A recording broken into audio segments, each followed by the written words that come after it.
Okay, so this one's pretty straightforward. We want to keep it professional when it comes to showing up in our coaching business.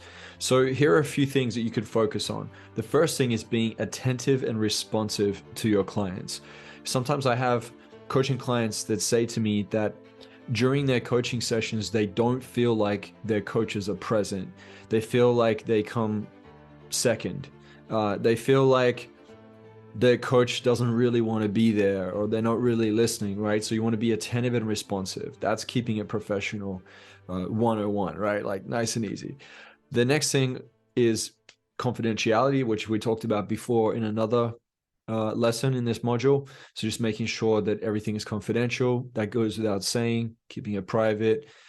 That is a great thing to do in order for your clients to feel safe with you. Next thing is using clear and professional language. Nothing is worse than hearing somebody constantly swear over and over and over again. Now, I know for some people, they may feel like there's a time and a place for it. I know I used to do it. I don't do it anymore. You might hear a word or two might slip out somewhere along the line by accident without intention.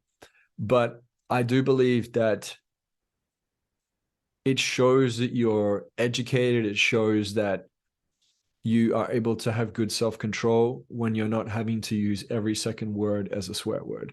And sometimes people get into a habit of swearing while they're coaching as little fill-ins instead of actually thinking about what they want to be able to say as great insight and guidance for their clients. So get into the practice of just clear and professional language. You'll get way more opportunities in the speaking circuits, on podcasts and other places by making sure you have good self-control with the tongue, right? I know that this is something personal. Some people don't agree with me on that, but this is where I stand. You know, I do believe that when you are more professional in the way that you speak, you don't have to be perfect. No one's perfect. Sometimes I say and and like. It keeps it more real. It's natural. But if I was dropping, swear words every couple seconds, it does turn a lot of people off. Okay. The next thing is being reliable, showing up on time, right?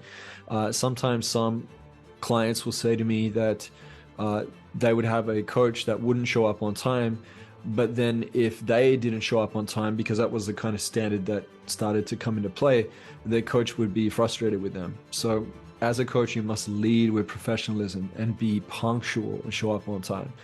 You want to dress appropriately, so you're not going to sit there with your t-shirt off while you're coaching. You don't necessarily have to wear like a button-up shirt, but just something that is reasonable, right? That shows that you take care of yourself and that you're committed to your personal hygiene, right? That shows discipline. And the last thing is just avoiding having too much of a personal relationship with your clients. One of my mentors said to me, if you want a friend, get a dog at the start. And then over time, as we worked together and we built trust and rapport on the back end of it, after I finished and we connected after, we developed a friendship, right? But there's a time and place for this. It makes it very hard. It becomes too personal if people are trying to become friends straight away. So just be careful of that. That's my advice. Because I do know that some people can start taking things personally and not listen and not respect if it starts to form into a friendship and not a professional relationship, especially in the beginning of coaching.